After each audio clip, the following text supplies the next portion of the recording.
자, 오늘은 역대하 8장 17절부터 9장 31절까지 일단 9장 12절까지 한번 끊어서 오늘은 이제 전체를 보기 위해서 이 본문 내용은 좀 간단하면서도 핵심만 살펴보도록 그렇게 하겠습니다. 자, 역대하 8장 17절에서 9장 12절, 8장 17절입니다. 그때에 솔로몬이 에돔 땅의 바닷가 에시온 게벨과 엘롯에 이르렀더니 하나님의 신복들에게 부탁하여 배와 바닷길을 하는 종들을 보내매 그들이 솔로몬의 종들과 함께 우리에 이르러 거기서 그 나라의 곳이 하나님을 솔로몬 왕에게 가져왔다.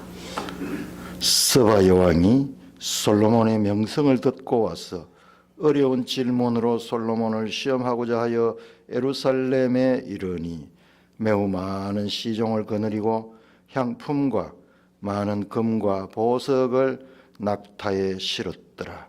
그가 솔로몬에게 나와 자기 마음에 있는 것을 다 말하며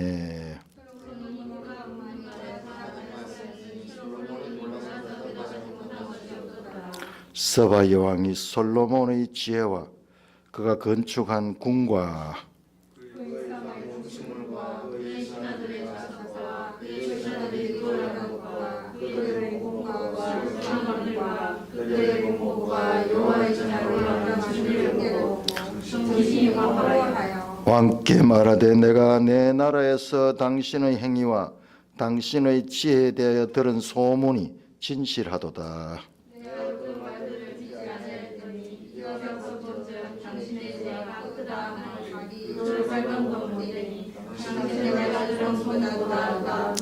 복되도다 당신의 사람들이여, 복되도다 당신의 이 신하들이여, 항상 당신 앞에 서서 당신의 지혜를 들음이로다. 하나님 여호와를 송축할지로다. 하나님이 당신을 기뻐하시고 그 자리에 오르시다. 당신의 하나님 여호와를 위하여 왕이 되게 하셨도다. 당신의 하나님이 이스라엘을 사랑하사 영원히 평화하게 하시려고 당신을 세워 그들을 영원 삼아 정의와 공의를 향하게 하셨도다. 이에 그가 금 120달란트와 매우 많은 향품과 보석을 왕께 드렸으니 스바 여왕이 솔로몬 왕께 드린 향품 같은 것이 전에는 없었더라.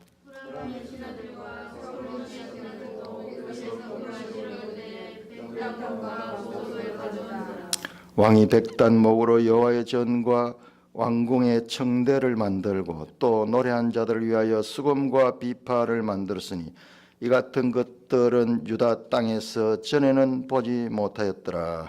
솔로몬 왕이 스바 여왕이 가져온 대로 답례하고 그 외에 또 그의 소원 대로 구하는 것을 모두 주니 예, 그가 그의 신하들과 더불어 본국으로 돌아갔도다.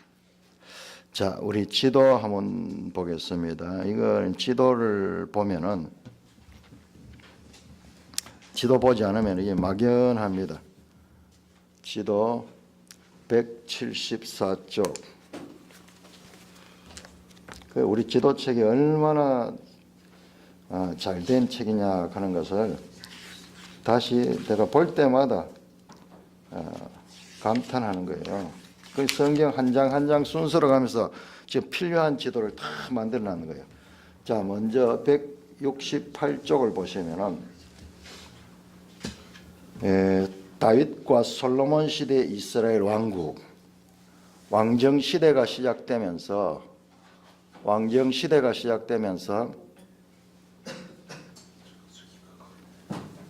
다윗과 솔로몬 시대가 땅을 가장 넓게 확장하고 세력이 가장 강했습니다. 그래서 지금도 이스라엘 국기에는 다윗의 별이 있고 그리고 이 솔로몬 시대를 그리워하는 거예요. 다윗과 솔로몬 시대를 그리워하는 거예요. 그래서 이 위로 쭉 확장이 되었고 아래까지 확장이 되어 있는데 자, 이 오늘 본문 8장 17절 보면은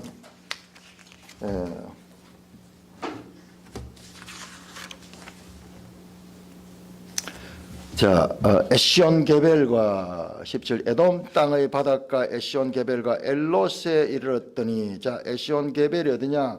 일단 에돔을 찾읍시다. 에돔을 요건 168쪽 지도를 보니 좋겠네요. 168쪽 지도를 보시면은 에시온 게벨 제일 밑에 나오죠. 에돔 땅 사해 밑에 이쪽 지역이 에돔입니다. 에돔, 모압, 암몬, 이렇게 요단 동쪽에 제일 아래쪽 남쪽이 에돔이고 그 위에가 사해와 면에 있는 것이 모압이고 그 위에가 암몬입니다. 에돔 땅 제일 끝에 보면 에시온 게벨 나오죠. 자, 요 에시온 게벨이 어떻게 연결되는가 보세요. 174쪽을 봐요. 174쪽. 이게요, 에시온 게벨이 홍해로 쫙 이렇게 연결해서 요즘 뭐 뉴스에도 많이 나오는 아덴만 가는, 아덴만의 영웅하면서 여기로 지금 솔로몬이 배를 통해 가지고 무역을 하는 거예요. 자, 오빌에서 금을 가져왔다 그러는데 오빌이 어디냐 보세요. 오빌 175쪽 제일 밑에. 우리 유집사님 뭐 빠꿈이 제일 밑에 보세요. 제일 밑에 서바 옆에, 서바에서 그 바다를 건너와 가지고 이쪽 끝에 보니까 오빌 나오네요. 여기에 우리 성경은 오빌의 금, 오빌의 정금 이야기 많이 나와요. 오늘 여기에 이제 솔로몬을 찾아오는 여왕이 서바 여왕이. 서바 어디에요? 서바 찾았습니까? 예, 오빌 건너편에 오니까 여기 서바. 오늘날 여기 에멘이에요. 에멘.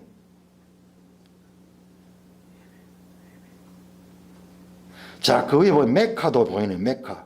사우디아라비아의 메카. 이 메카가 그들의 이슬람의 그 본부잖아요. 메카를 향하여 뭐 기도하고 하는 그 메카, 사우디아라비아 메카도 여기 나오네요.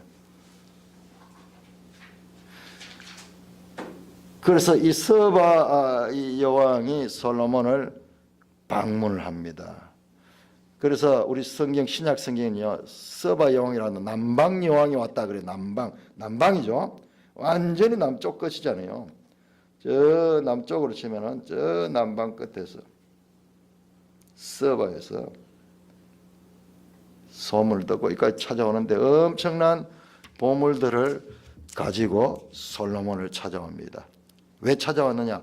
첫째로 솔로몬의 지혜와 그 다음에 솔로몬이 건축한 궁과 9장 3절에 보면 첫째로 지혜와 그가 건축한 궁과 그 상의 음식물과 그의 신하들의 좌석과 그 신하들이 도열한 것과 그들의 공복과 술관하듯 그들의 공복, 그런 행정 체계 같은 거, 국가 조직 같은 거, 이런 것도 이제 다 배워가는 거예요. 지혜로운 왕이니까 개인의 지혜뿐만 아니라 국가 조직이야. 그리고 이 음식이라든지 뭐 이런 모든 부분에 또 건축 뭐 이런 부분도 배울 것이 많았던 거예요. 그러면 그걸 보고 이제 한 수 배우기 위해서 왔는 거죠. 그래서 6절에 보니까는 이제 와서 본즉 당신의 지혜가 크다 한 말이 그 절반도 옵니다. 내가 소문보다도 훨씬 더 지금 당신의 이 지혜가 많다. 그러면서 7절에 복되도다 복되도다. 그 다음에 8절에 보면은 이제 하나님을 송축합니다. 당신의 하나님 여호와를 송축할지로다. 하나님이 당신을 기뻐하시고 그 자리에 올리사 당신의 하나님 여호와를 위하여 왕이 되게 하셨다. 당신의 하나님이 이스라엘 사람들 영원히 경고하시고 당신을 세워 그들의 왕으로 삼아 정의와 공의를 행하게 하셨다. 하나님을 찬송합니다. 이 스바 여왕이 뭐 어떻게 하나님 알았겠어요? 솔로몬이 이제 안내를 하고 이렇게 하는 과정에서 이 모든 것이 하나님께서 나에게 베푸르신 은혜다, 그 이야기를 들었겠죠. 그러니까는 궁극적으로 하나님이 당신을 그렇게 크게 하셨군요. 하나님이 당신을 그렇게 지혜롭게 하셨군요. 그러면서 하나님께 영광을 돌립니다.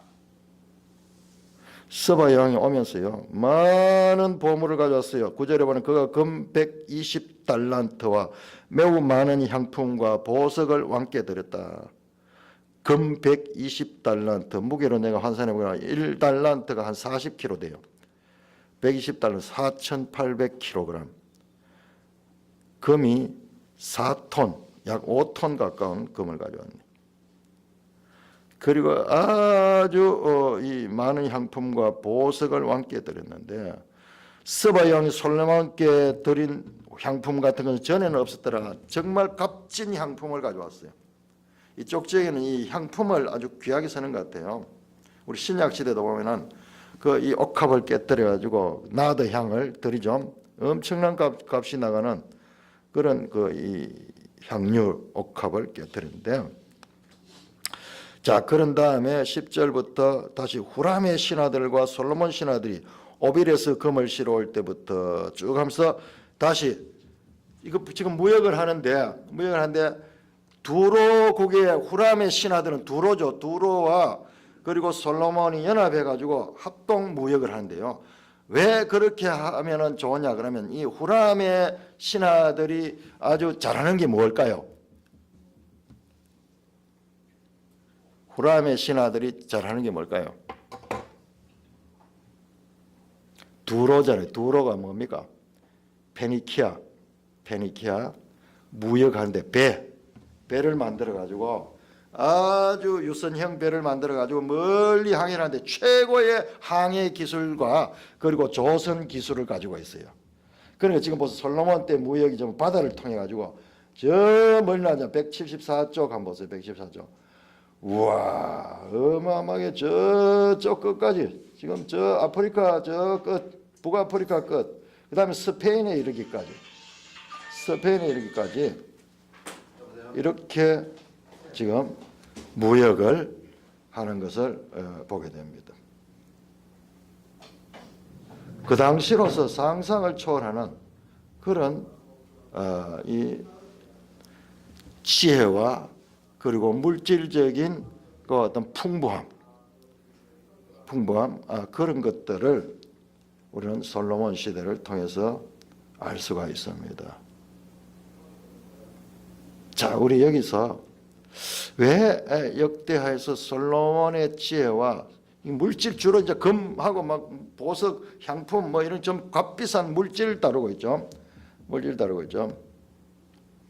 자, 그것을 생각을 하고 다시 9장 13절에서 31절까지 교독하겠습니다. 9장 13절에서 31절까지. 9장 13절 솔로몬의 세입금의 무게가 금 666달란트요. 그 외에 또 무역상과 객상들이 가진 것이 있고 아라비아 왕들과 그 나라 관객들도 금과 은을 솔로몬에게 내고자 솔로몬 왕이 쳐서 내린 금으로 큰 방패 200개를 만들었으니 방패 하나에 든 금이 600세겔이며 또 쳐서 누린 금으로 작은 방패 300개를 만들었으니 방패 하나에 든 금이 300세겔이라. 왕이 이것들을 레바논 남궁에 두었다. 왕이 또 상하로 큰 보좌를 만들고 순금으로 입혔으니 그 보좌에는 여섯 층계와 금발이 있어 보좌와 이어졌고 하늘의 양쪽에는 팔걸이가 있고 팔걸이 곁에는 사자가 하나씩 있었으며 또 12사자가 있어 그 6층계 양쪽에 섰으니 어떤 나라에도 이같이 만든 것이 없었더라. 솔로몬 왕이 마시는 그릇은 다 금이요 레바논 나무궁의 그릇들도 다 순금이라. 솔로몬의 집에 은을 기억하지 아니하고 왕의 배들이 후람의 종들과 함께 다시스로 다니며 그 배들은 3년에 1차씩 다시스에 금과 은과 상아와 원숭이와 공작을 실어 옮겼더라. 솔로몬 왕의 재산과 지혜가 천하의 모든 왕들보다 큰지라. 천하의 열왕이 하나님께서 솔로몬의 마음에 주신 지혜를 들으며 그의 얼굴을 보기 위하여 이유를 가지고 왔으니 곧 그릇과 의복과 가구와 칼과 빨과 모세라 해마다 정한 수가 있었더라. 솔로몬의 병금에는 말의 외양가는 4천이요 마병은 12,000명이라 병거성에도 두고 예루살렘 왕에게도 두었으며 솔로몬이 이스라엘 왕에서부터 멜세살과 국경까지 모든 왕을 다스렸으며. 솔로몬이 이제 그 유브라트성 극자 아까 영토 나왔던 그 지역을 다 외국까지 전부 다 지배했네요. 왕이 예루살렘에서 은을 돌같이 흔하게 하고 백향목을 평지에 뽕나무같이 많게 하였더라. 이외에 솔로몬의 시종 행적은 선지자 나단의 글과 실로 사람 아히야의 애언과 선견자 이또의 묵시책 곧 이또가 너바시 아들 여로보암에 대하여 쓴 책에 기록되지 아니하였느냐. 솔로몬이 그의 조상들과 함께 잠에 그의 아버지 다윗성에 장사되고 그의 아들 르호보암이 대신하여 왕이 되니라. 솔로몬이 이제 마지막 죽음까지 다루고 있는데 여기에도 엄청난 물질, 주로 이제 금에 관한 이야기들이 많이 나옵니다. 22절 솔로몬 왕의 재산과 지혜가 천하의 모든 왕들보다 큰지라. 솔로몬 왕의 재산과 지혜가 천하의 모든 왕들보다 큰지라. 천하의 열왕이 하나님께서 솔로몬의 마음에 주신 지혜를 들어 그 얼굴을 보여 각기 예물을 가지고 나왔다. 여러 예물을 가지고 천하의 왕들이 쭉 나오고 앞에서 대표적으로 서바의 여왕이 찾아오게 됐고 그뿐만 아니라 천하의 여러 왕들이 솔로몬을 찾아왔다. 그리고 솔로몬의 권세가 얼마나 큰지 그 당시로 유브라트 강 이쪽으로 뭐 다 지배하면서 그렇게 세력을 떨쳤다.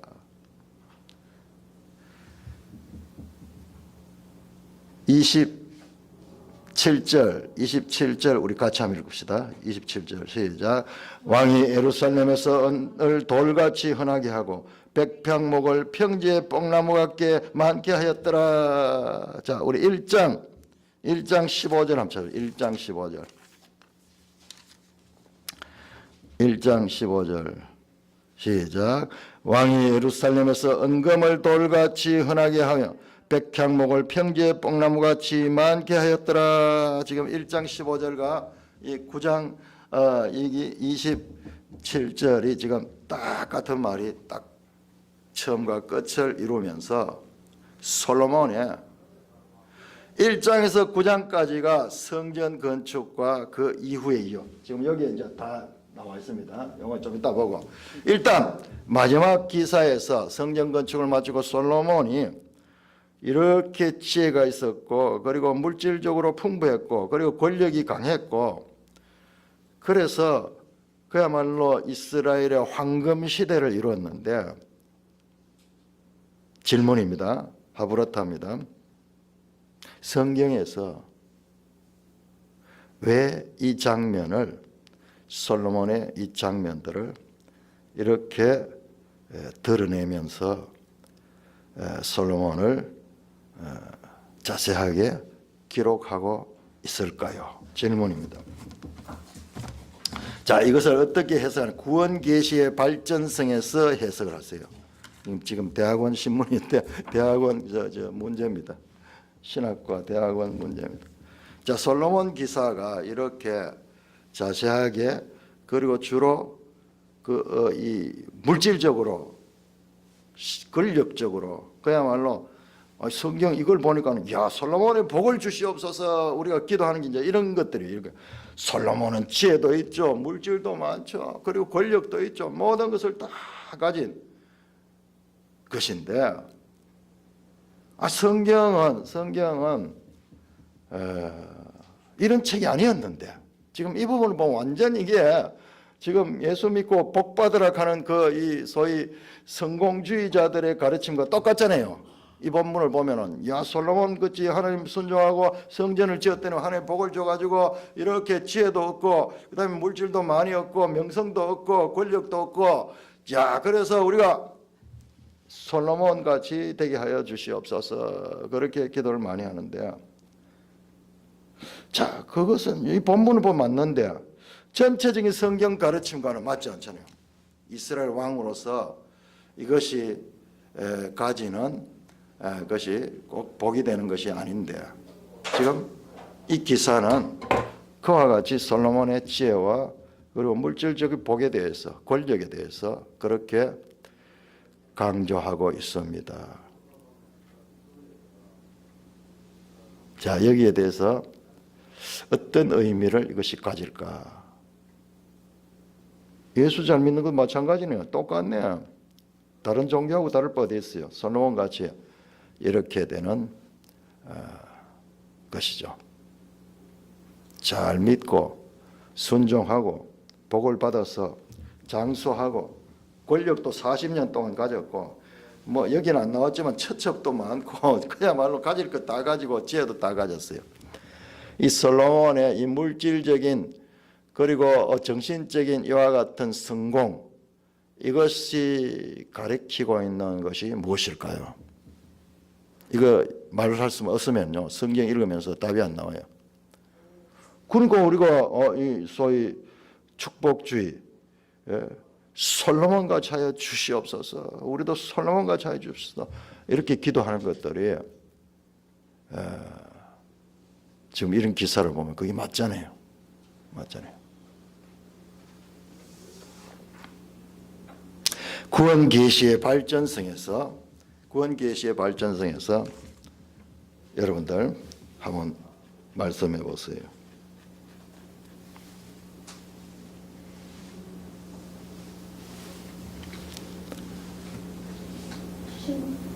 신령 성전,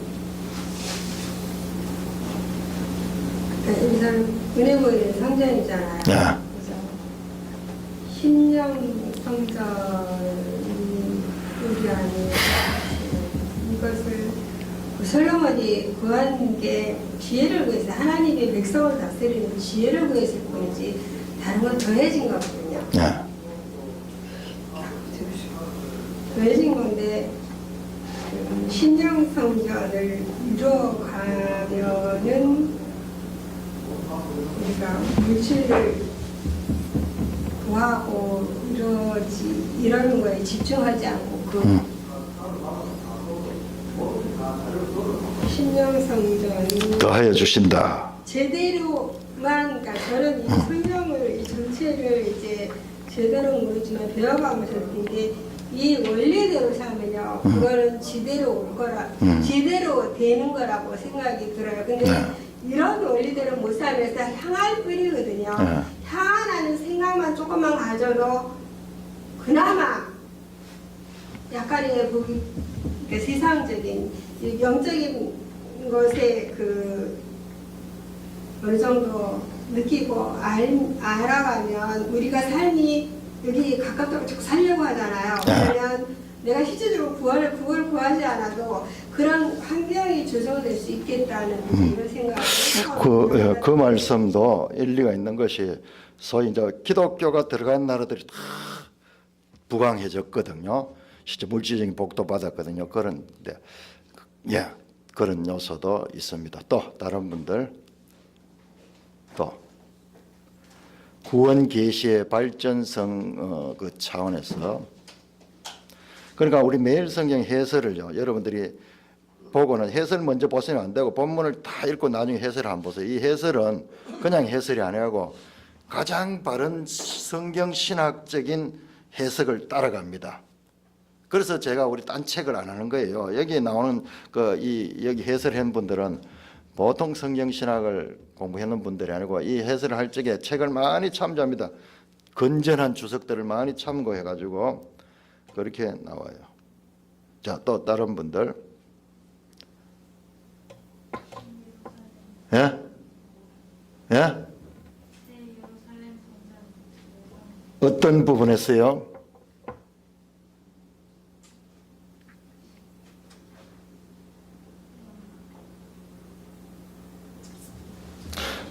자, 22절 보세요. 9장 22절. 솔로몬 왕의 재산과 지혜가 천하의 모든 왕들보다 큰지라. 천하의 열왕이 하나님께서 솔로몬 마음에 주신 지혜를 들으며 그의 얼굴 보여 각기 예물을 가지고 나왔다. 이게요, 계시록 21장 한번 보세요. 계시록 21장 새 예루살렘 성에 계시록 21장 24절에서 26절 만국이 그 빛 가운데로 다니며 땅의 왕들이 자기 영광을 가지고 그리로 들어가리라. 낮에는 성문을 도무지 닫지 아니하니 거기에는 밤이 없습니다. 사람들이 만국의 영광과 존귀를 가지고 그리로 들어가겠고 쫙 보면 만국의 왕들이 쫙 새 예루살렘에서 찾아 나오는 장면이 나오는데 그와 같은 한 모형적인 것이 여기에 나오고 있다. 맞습니다. 또 그리 여러 요소들이 지금 복합되어 있어요. 복합되어 있습니다. 자, 여러분들 이거는요 가장 중요한 것을 우리가 봐야 돼요. 가장 중요한 것이 뭐냐? 항상 예수 그리스도와 연관해서 여러분 한번 보세요. 구원 계시의 발전성에서 이제 구약에서 그다음에 예수 그리스도를 통해 가지고 이제 성전 개념도 달라지죠. 그 가운데 예수 그리스도와 솔로몬의 관계야. 그래 우리 복음서가 얼마나 중요한 신약 성경은요 엄청난 거예요. 신약 성경을 한 절을 제대로 알라 그러면 구약을 잘 알아야지 신약 성경이 이해되는 거예요. 자, 마태복음 12장 갑니다. 마태복음 12장 우리가 이런 부분들을 그냥 받는 거예요. 12장 42절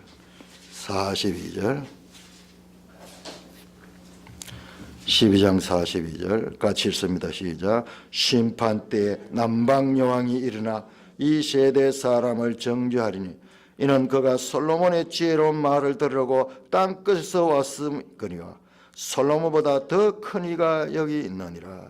지금 이 남방 여왕이 솔로몬을 찾아오는 이 사건이 솔로몬에게 지혜가 있다는 것을 듣고 그것을 알기 위하여 남방 여왕이 이렇게 먼 길을 많은 경비를 들어가지고 먼 길을 찾아 나왔거든요. 그 당시에 그렇다면 이 서바에서 예루살렘까지 올라가면 몇 달이 걸릴 수도 있어요. 그러면서도 그 말씀을 듣고 그 지혜를 들으려고 땅끝에서 왔. 땅끝 맞죠? 그 당시에 땅끝이잖아요.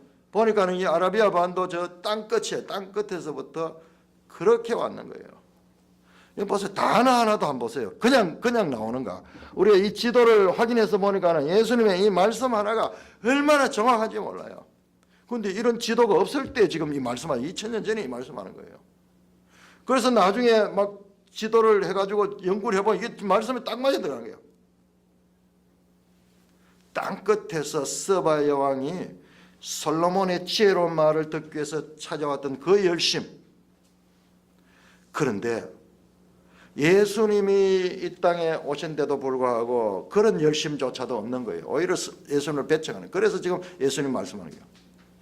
솔로몬보다 더 큰 이가 여기 있느니라. 예수님은 누구냐? 솔로몬이 궁극적으로 가르친 건 예수 그리스도.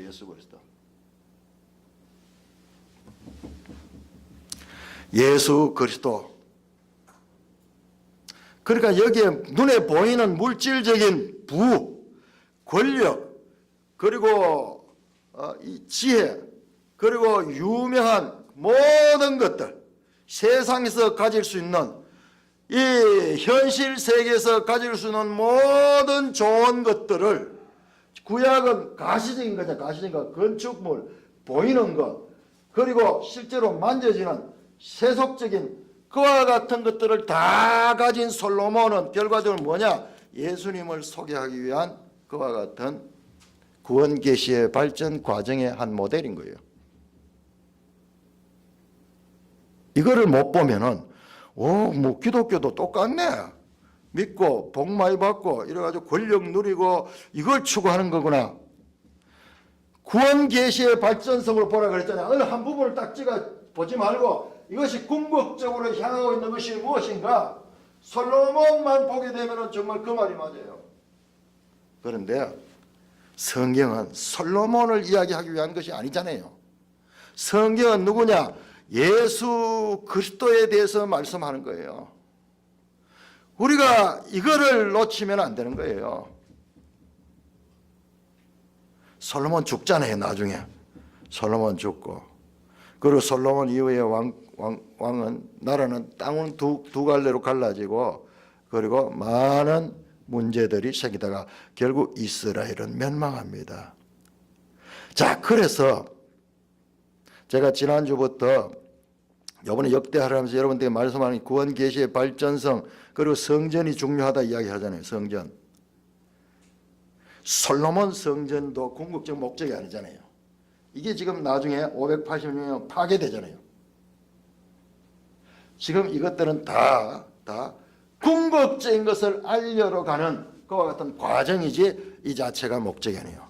그런데 그걸 놓치고 보면은 이야, 대단하다. 그래서 우리는 여기 관심이 많잖아요. 여기 관심이 많잖아요. 그런데 예수님 말씀에 솔로몬보다 더 큰 이가 여기 있느니라. 그건 무슨 말이냐 그러면 솔로몬, 다윗, 솔로몬 궁극적으로 가서 예수 그리스도를 위해서 지금 모든 내용들이 이 성경이 내게 대하여 기록했다 하는 말씀이 그 말이에요. 솔로몬보다 큰 이가 여기 있느라. 솔로몬의 영광은 시들어도 그러나 그리스도의 나라는 영원하고 그 성전은 솔로몬의 부귀영화는 말로 비교할 수 없는 그와 같은 차원의 것인 것을 알리는 것입니다. 자, 사무엘하 7장 우리 한번 찾아보세요. 사무엘하 7장 중요합니다. 자, 우리 구약에서 모세 시내산 언약도 중요하지만요, 또 하나 우리가 소홀한 게 바로 다윗 언약이 다윗 언약. 마치 구약을 지탱하는 기둥과 같이 아브라함 언약, 그 다음에 시내산 언약, 그리고 다윗 언약, 그리고 새 언약이 나옵니다. 자, 사무엘하 7장 시간적으로 BC 1000년경에 사무엘하 7장을 보시면요,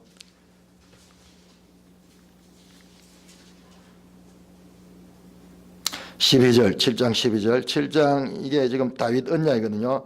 네 수완이 차서 12절부터 네 조상들이 함께 누울 때 내가 내 몸에서 날 씨를 내 뒤에 세워 그의 나라를 경고하리라. 다윗이 이제 죽고 난 다음에 다윗의 후손, 다윗의 씨를 내 뒤에 서서 그의 나라를 경고하리라. 그게 지금 역대하잖아요. 그래서 그는 내 이름을 위하여 집을 건축할 것이요, 솔로몬이 집을 건축했잖아요. 나는 그의 나라의 왕위를 영원히 경고하게 하리라.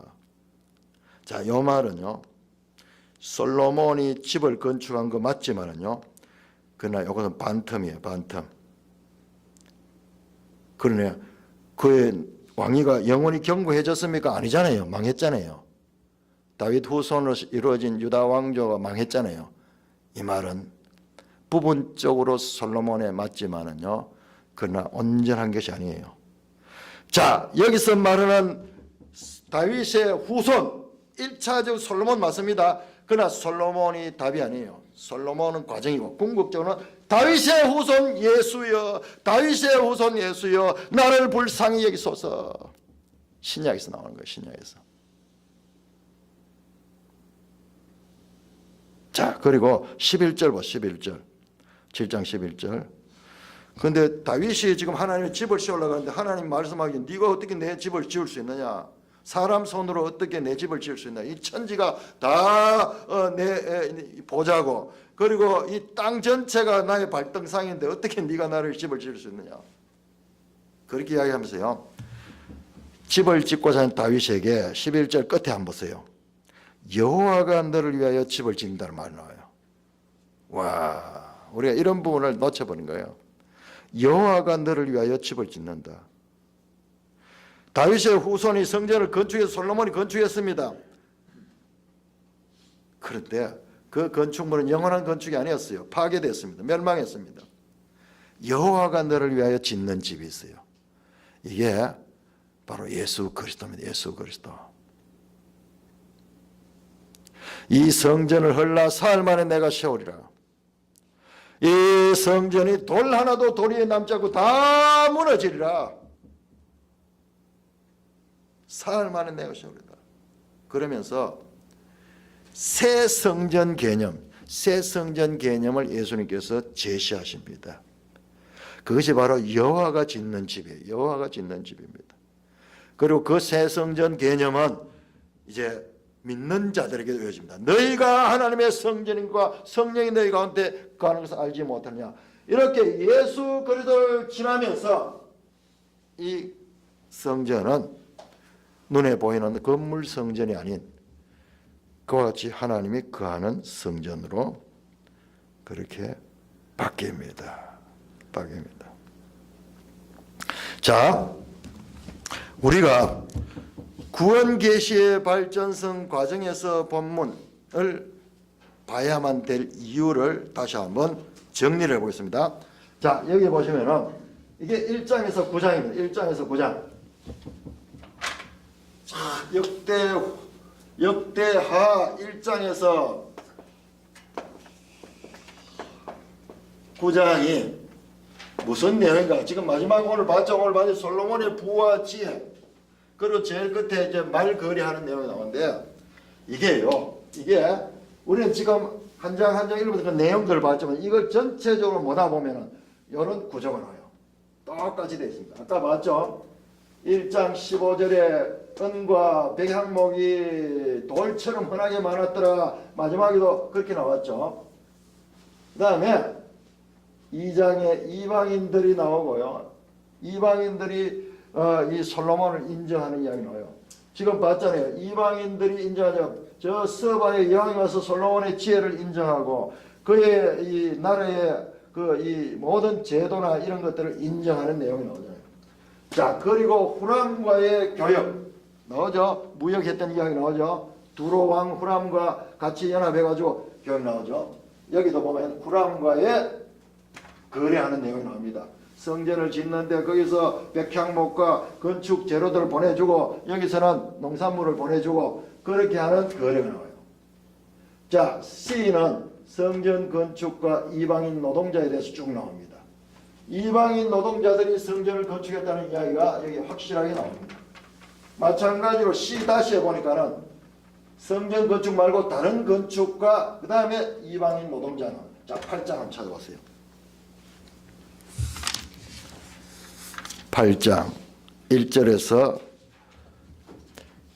8장 1절 보시면 솔로몬이 여호와의 전과 자기 궁궐을 20년 동안 건축하기를 마치고 자 앞에서는 성전 건축했지만 이제는 여호와의 전을 다 짓고 난 다음에 자기 궁궐을 짓고 다른 것을 건축을 다 하는 거예요. 20년 동안 건축했어요. 또 이 후람이 솔로몬의 때들을 준 성읍들을 솔로몬이 건축했다. 건축 이야기 나옵니다. 자, 그 다음 7절 보시면 이방인들 나옵니다. 이방인들. 이스라엘에 있는 이방인들. 이스라엘이 아닌 헷 족속과 아모리 족속과 브리기스 족속과 히위 족속과 여부스 족속과 쭉 그래 하면서 그 다음에 16절 보세요. 솔로몬이 여호와의 전의 기초를 쌓아 준공하기까지 모든 것을 완비해서 여호와의 전 공사가 결정 없이 끝나리라. 아니 여기에는 지금 성전 공사 아니거든요. 여기는 그냥 다른 공사거든요. 그런데 끝은요. 끝은 16절에 솔로몬이 여호와의 전 성전입니다. 기초를 쌓아 준공하기까지 모든 것을 완비해서 여호와의 전 공사가 결정 없이 끝나니라. 아니 전 공사는 하면 여기 끝났는데 여기 다시 끝났다는 얘기예요. 이거와 똑같은 내용입니다. 이거는요. 지금 이 책이 이걸 지금 맞추고 있는 거예요. 교차 대구.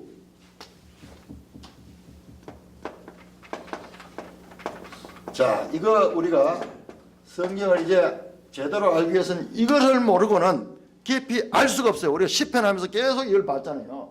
평행하고 교차대고하고 인크로지오하고 수미상관하고 이게 히브리 문학, 특히 성경에 있어가지고 이거는 기본 원리예요.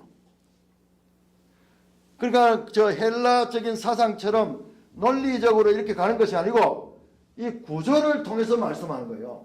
핵심은 뭐냐? 성전을 건축하고 봉헌하는 이야기예요. 성전을 다 건축하고 난 다음에 그 성전을 하나님께 봉헌하면서 기도하는 그 내용이 주를 이룹니다. 그리고 거기에 대한 하나님의 응답이 7장 11절에서 22절 합니다. 항상 교차 대구의 가장 중요한 것은 중심이에요. 중심. B와 B 다시. 이건 보통 순서대로 이렇게 하지 않고 여기 X라 그래요. X. 핵심에 있는 것은 교차 대구한다 해서 제일 끝에 핵심이 X와 X 다시. X와 X 다시가 항상 이 구조에서는 가장 중요한데 뭐냐? 역대하 1장에서 9장의 핵심 주제는 바로 성전 봉헌이고 그 성전에서 하나님이 응답하시는 그것이 이 전체 기사에서 가장 중요한 것 같은 기사다. 자, 앞에서 이야기했죠. 열왕기하가 1장에서 9장까지가 족보입니다. 아담부터 시작해가지고 사울 왕까지의 족보. 1장에서 9장까지. 그 다음에 10장이 되고 13장이 되면 다윗이 이제 왕을 예루살렘을 이제 정복하게 되고 그 다음에 법궤를 가져오는 거예요. 법궤 어떤 성전에 연관되는 거죠. 법궤를 가져오고 그 다음에 법궤를 옮기는 과정도 자세히 나오고 나중에 인구조사하다가 죄를 짓가지고 하나님께서 벌을 내리면서 그 이 소위 타작마당 오르난의 타작마당을 구입하게 되죠. 그게 바로 성전터죠. 그리고 이 역대상에서 다윗이 성전 건축할 아직까지 내 아들 솔로몬은 지금 어리니까는 미숙하고 이러니까는 준비를 다 하는 거예요. 설계도면 하나님께로 받았고 그 다음에 거기에 필요한 재료들을 다윗이 다 준비를 합니다. 역대기 상하의 핵심 주제는 무엇이냐? 성전. 이래 봐도 성전이고 저래 봐도 성전이고 이 구조도 이거 전부 다 이 이야기 9장까지 이야기가 결과적으로 이걸 이야기하는 거예요.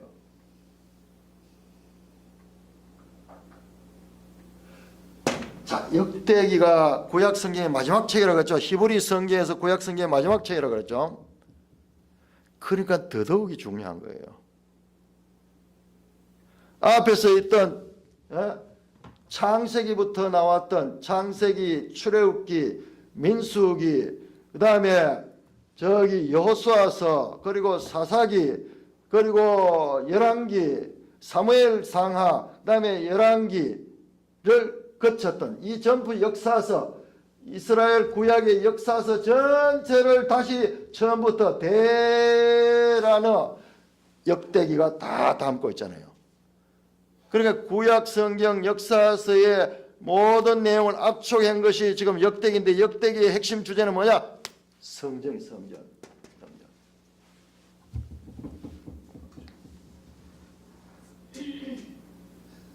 그런데 이 성전은 또한 뭐냐? 궁극적인 거 아니에요. 성전이 중요하지만 역대기 끝은 성전 파괴로 끝이 납니다. 성전 파괴로 끝이 납니다. 자, 그렇다면은 신약 성경의 주제는 무엇일까? 역대기에서 나타나는 이 성전 주제가 신약 성경에 그대로 이어집니다. 그런데 아까 전에 봤던 마태복음 12장이 바로 신약 성경의 첫 책이잖아요. 여러분 한번 생각해 보세요. 역대상의 1장에서 9장까지가 뭐라고요? 족보죠. 이스라엘 족보죠. 마태복음 1장 출발이 아브라함부터 예수 그리스도까지 족보가 나옵니다. 족보. 그 구조가 나오고. 그리고 역대기 제일 마지막에는 고레스가 와서 이스라엘 백성들을 본국으로 돌아보는 성전을 지으라고 돌려보낸 내용이에요. 자, 36장 한번 찾아봐. 36장. 역대하 36장 22절.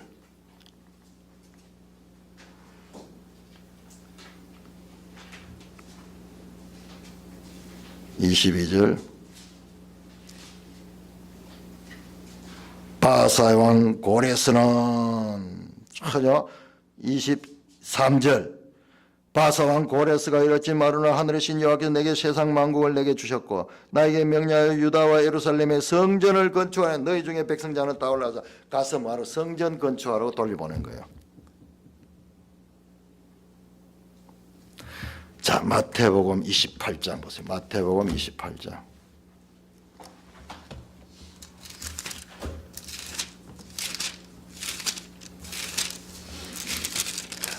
구약의 마지막 책인 역대상하와 구약의 무슨 마지막 책인 말라기인데 그거는 우리가 지금 우리 순서만 보고 히브리 성경 순서를 알아야 돼요.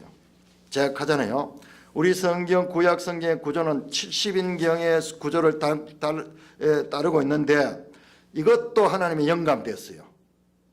그리고 히브리 성경 순서도 영감된 거예요. 두 개 다 영감된. 그래서 이 두 가지가 다 의미를 가지고 있어요. 자, 구약의 마지막 책 역대상하가 족보로부터 시작해서 고레스의 명령으로 끝이 나는데, 자, 마태복음이 어떻게 되는가? 마태복음 마지막 절 16절, 28장 16절, 19절부터 그러므로 너희는 가서 모든 민족을 제자로 삼아 아버지와 아들의 성령의 이름으로 세례를 부풀고 내가 너희의 분부한 것을 가르쳐 지키게 할지라. 볼지어다 내가 세상 끝날까지 항상 너희와 함께 있으리라. 고레스는요, 유대인들을 포로에서 돌아보내주지만요, 예수님은 이제 12제자를 통해서 이제 새 성전 건설하는 거예요. 새 성전. 구원 계시의 발전성이라는 이와 같은 기본 원리가 성경 전체에 깔려 있습니다.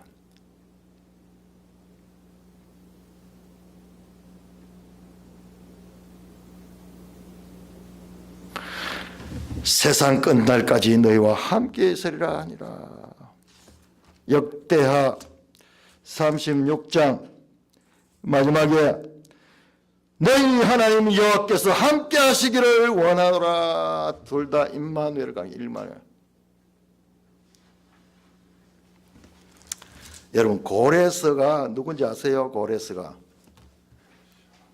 이제 우리가 이사야서 40장부터 66장까지를 이제 공부할 거예요. 앞으로 거기 언제 나오는지 모르겠는데 우리가 지난번에 39장까지 했거든요. 중요한 게 40장부터 나옵니다. 자, 44장 한번 배우세요. 이사야 44장.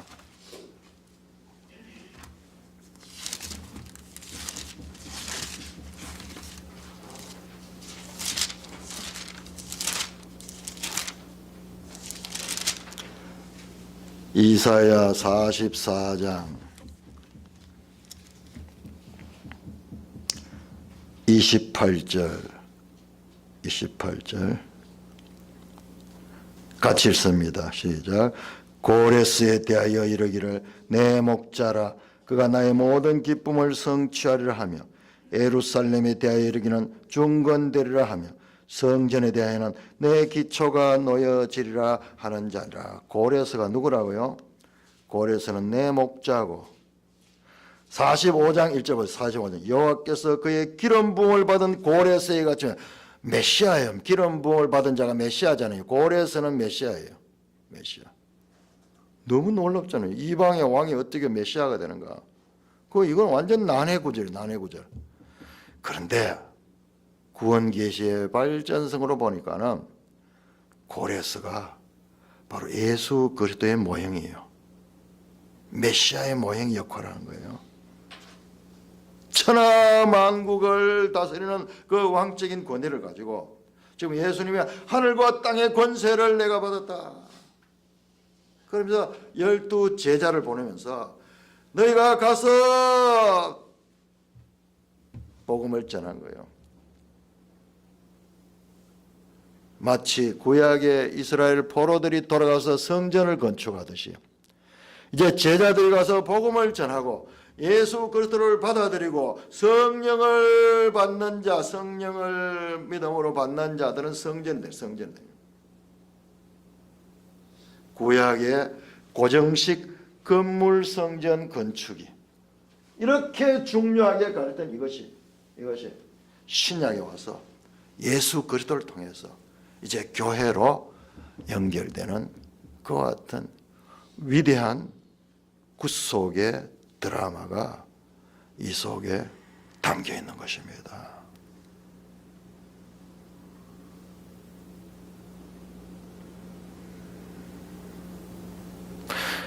모든 성경이 이걸 가르치는 거예요. 이 기본 원리를 탁 가지고 보면은, 야, 모든 성경이 이렇게 연결되는구나.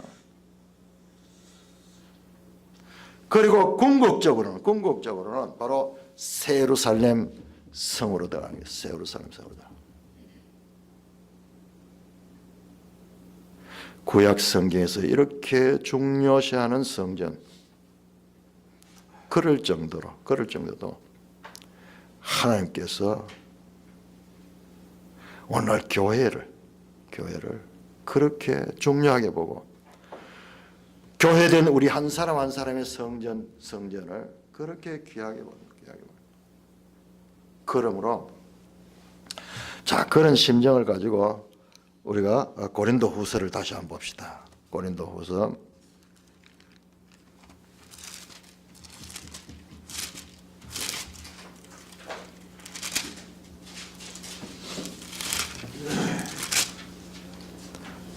6장 한번 보세요.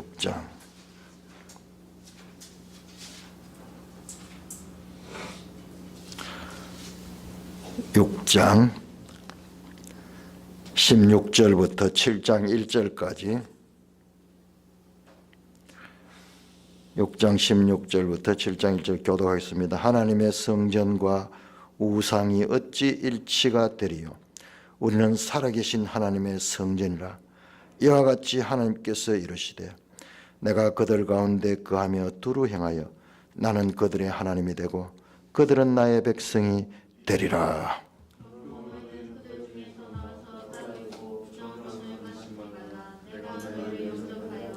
너희에게 아버지가 되고 너희는 내 자녀가 되리라. 전능하신 주의 말씀이라 하셨느니라. 같이 그런즉 사랑하는 자들아, 이 약속을 가진 우리는 하나님을 두려워하는 가운데서 거룩함을 온전히 이루어 육과 영의 온갖 더러운 것에서 자신을 깨끗하게 하자. 왜 자신을 깨끗하게 하냐? 우리가 성전에 가냐? 우리가 성전이기 때문에. 성전은 거룩한 곳이다. 그러므로 하나님께서 우리 가운데 두루 행할 수 있도록 우리가 성령의 지배를 받으며 성령이 다스리는 그와 같은 자들이 되어야 된다. 그것이 성도의 삶이고 그것이 바로 성령의 열매 맺는 삶이고 우리의 그와 같은 삶을 보고 이웃들도 야, 하나님이 함께 하시니까는 저렇구나. 우리 창세기 보면 아브라함의 삶을 보고 주의 아비멜렉과 이런 사람들이 하나님이 너와 함께 하는 것을 보았다.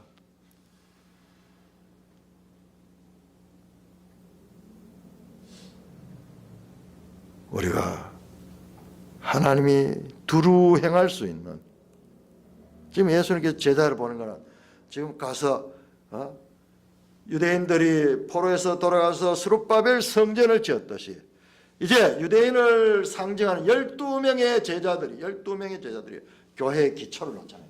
교회죠. 그 교회는 뭐냐? 교회가 바로 성전이에요. 성전. 너희가 하나님의 성전인 것과 하나님의 성령이 너희와 함께하는 거 알지 못하느냐? 일단 우리가 하나님의 성전인 것을 명확하게 알고 성전된 것 성령이 우리에게 내주함으로써 그와 같은 일이 있고 그것은 어떤 느낌이나 체험이 아니고 말씀을 통해서 우리가 알아야 되는 거야. 그리고 우리는 하나님이 우리를 통하여 마음껏 통치할 수 있는 하나님의 말씀을 따라 사는 삶을 살아야 된다. 그래서 예수 믿는다는 건 뭐냐? 예수 믿는 건 궁극적으로 예수 믿는 것은 성전을 이룬 거. 우리는 살아계신 하나님의 성전이다. 구약의 솔로몬 때 이와 같이 강조됐던 이 건물 성전도 궁극적으로는 바로 이 성전, 새 언약의 새 성전을 위한 것이다. 그리고 이 새 성전은 궁극적으로 새 예루살렘 성전을 향하는 거예요. 우리 찬송가 598장이 지금 그 부분이 빠졌어요. 그 부분이 빠졌고 여기까지는 다 나와 있어요. 여기까지 나와 있어. 조금 이해하기 쉽지 않은 뭔가 이 구약과 신약을 가면서 이렇게 나가지만 작은 구원 계시의 발전성이라는 이 원리를 통해서 우리가 성경을 봐야 되고 그럴 적에 하나님의 뜻이 우리에게 바로 깨달아지고 또한 우리 자신도 정체성도 더 확실하게 알게 됩니다. 하나님 아버지 은혜를 감사합니다. 아버지 하나님 이렇게 성경을 통하여 이모저모로 궁극적으로 우리에게 하나님의 뜻을 그림 언어들처럼 던져주셨는데 우리가 그 말씀들을 잘 깨닫고 구원 계시의 발전성의 원리 아래서 하나님 뜻을 알아가며 하나님이 누구시며 또한 하나님이 오늘 우리에게 원하시는 것이 무엇인지를 알아가며 성령을 의지하며 성전된 하나님 백성의 삶을 더욱더 살아갈 수 있도록 주님 인도하시고 이끌어 주시옵소서. 주님 때때로 넘어지고 쓰러지고 육의 소욕들이 우리 자신의 존재 자체를 참으로 허물어뜨릴 때가 있습니다. 그럼에도 불구하고 내 감정이나 내 생각이 아니라 하나님의 말씀을 붙들고 아버지 하나님 성전된 삶을 살아가며 우리를 통하여 그리스도의 향기가 전해지고 그리스도의 편지가 전해지는 저희들 되게 하여 주시옵소서. 성전을 통하여 우리에게 가르치시는 하나님의 뜻을 잘 깨닫고 그 하나님의 마음을 만족해드리는 저희들 되게 하여 주시옵소서. 성령 하나님의 도우심과 지도하심과 교통하심을 순간순간 바라고 의지하며 살아가는 저희들 부드러운 마음, 참으로 수용성 있는 마음, 깨달을 수 있는 마음, 용서할 수 있는 마음, 굳고 돌 같고 완고한 마음이 아니라 그 부드러운 마음으로 우리를 생명의 하나님의 뜻을 수용할 수 있는 자들 되게 하여 주시옵소서. 예수님 이름으로 감사하며 기도드리옵나이다. 아멘.